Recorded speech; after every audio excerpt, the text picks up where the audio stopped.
Assalamualaikum warahmatullahi wabarakatuh. Kita lanjut materi kita. Yang hari ini kita bahas adalah bagaimana penggunaan metode pada proses pencarian.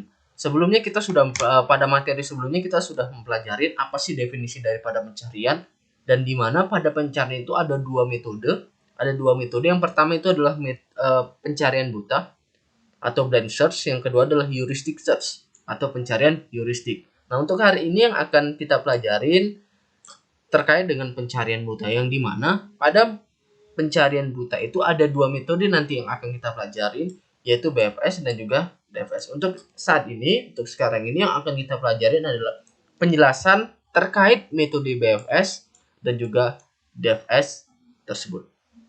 Oke, jadi BFS itu merupakan kepanjangan dari breadth first search. Jadi sekali lagi jangan salah, BFS itu ada dua, ada breadth first search, ada base.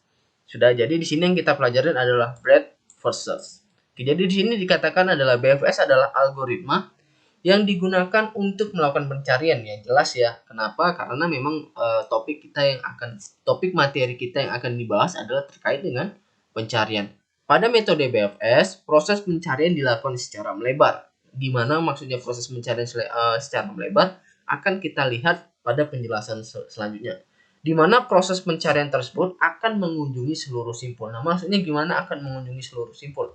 Di sini kita diberikan 4 simpul nih. Ada simpul A, simpul B, simpul C, dan juga simpul D. Nah, ada 4 simbol yang akan diberikan. Sekali lagi ya, kita sudah belajar perbedaan antara metode blind search dengan metode heuristic search. Jadi kita sudah pelajarin bahwasanya pada metode blind search itu tidak ada informasi yang diberikan dengan kita, yang artinya berarti kita harus mengunjungi. Berarti gimana nih? Berarti ada 4 titik. Ada A, B, C, dan juga D. Berarti kita di sini harus menghitung kira-kira nih, karena kita ingin mengunjungi seluruh titiknya. Karena kita ingin mengunjungi seluruh titiknya, titik A ke B, B ke C, ke C ke D, ataupun dan lainnya gitu. Kita harus mencari kira-kira rute mana yang paling optimal. Dalam arti atau dalam definisi optimal di sini adalah kira-kira nih rute mana yang terpendek. Apakah kita mulai dari A dulu? Apakah kita mulai dari B dulu? Ataukah kita mulai dari C dulu? Ataukah kita mulai dari D dulu?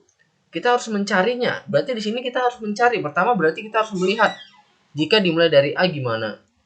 Jika dimulai dari B gimana?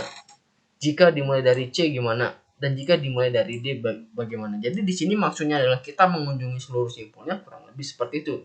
Kenapa kita harus mengunjungi dari keseluruhan simpulnya? Berarti di sini ada 4. Berarti di sini akan kita kunjungi terhadap 4 simpulnya. Nah, kemudian di sini metode BFS dilakukan pencarian dari titik awal. Ini titik awal. Kita harus membuat titik awalnya. Sudah, kita harus membuat dari titik awalnya. Kemudian hingga menemukan tujuan akhirnya. Tujuan akhirnya apa? Berarti ujung dari simpulnya. Ujung dari simpulnya. Berarti kalau tadi ada 4. Berarti misalnya dimulai dari A, akhirnya A dari D. Berarti dia harus kita mulai dari awalnya itu A dan akhirnya itu adalah D. Nah, kalau di sini akhirnya di sini adalah G. Nah, di sini tadi dikatakan adalah BFS ini merupakan pencarian melebar. Maksudnya melebar gimana? Proses pencarian dia ke samping. Misalnya dari titik, ada 4 titik ya. Dari titik awal, dari akar atau dari root ada 4, anggaplah ada 2 titik A dan juga B gitu. Berarti setelah kita masukkan ke A dulu, kita tidak melakukan proses pencarian ke bawah, tetapi kita lakukan proses pencarian ke samping seperti ini.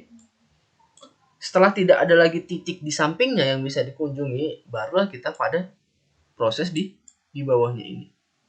Kemudian sebelum kita ke bawahnya, kita ke samping terlebih dahulu, kemudian ke samping lagi terlebih dahulu, kemudian ke samping lagi terlebih dahulu, terus lagi ke bawah, kini ke samping lagi. Nah, ini dinamakan dengan level. Ini level 1, ini level 2, ini level 3. Jadi ini yang namanya level. Jadi ada level-levelnya. Sudah? Pencarian dari titik awal, kemudian mengunjungi titik-titik atau sampul. Titik-titik atau sampul yang bertetangga atau sejajarnya. Ya, ini definisi dari bertetangga atau sejajarnya. Jadi disinilah definisi daripada BFS terkait dengan proses pencarian melebar. Jadi kita melakukan proses pencarian tidak ke bawah, tetapi kita proses pengerjaannya ke samping terlebih dahulu. Kemudian di sini cara kerjanya, ya pertama di sini kita membuat simpul utama tadi ya. Kita sudah buat simpul utama tadi yang S tadi.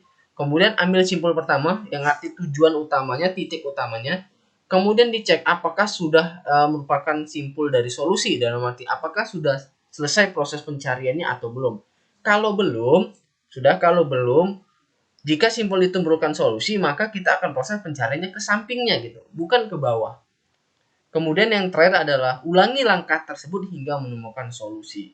Jadi langkah tersebut seperti tadi proses pencarian ke samping tadi itu akan terus berulang sampai ditemukan dengan solusinya. Dalam arti solusi di sini adalah seluruh simpulnya itu berhasil dikunjungi.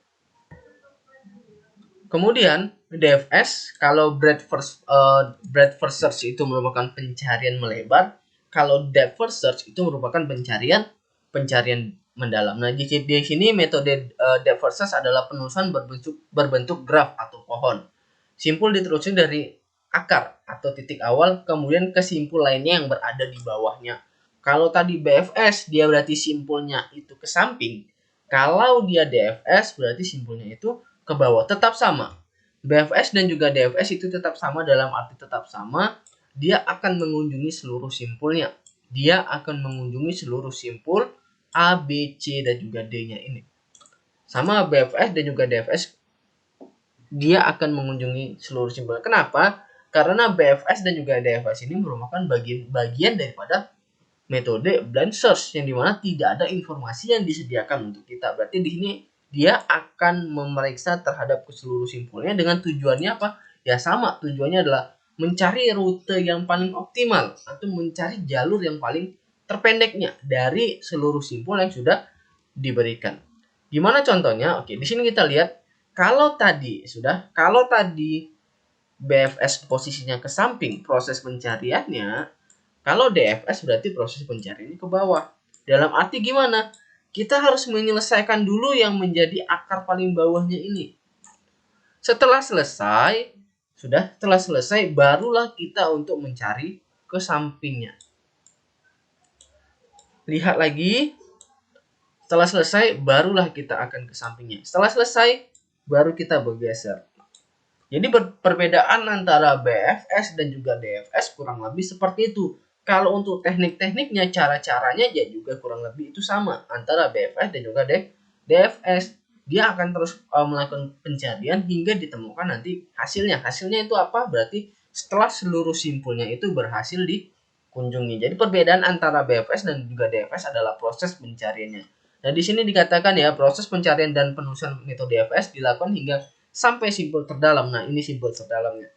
Setelah dia sampai simpul terdalam, barulah dia akan berpindah pada simpul di sebelahnya. Kalau dia masih ada misalnya simpul lagi di bawahnya ini, maka dia proses akan tetap berlanjut. Dia tidak akan pindah pada proses pun ke sebelahnya. Oke. Cara kerjanya juga sama, kita buat simpul utama. Sudah, kemudian dari simpul utama kita cek apakah simpul itu solusi. Jika tidak solusi, berarti kita akan berpindah ke simpul yang di bawahnya.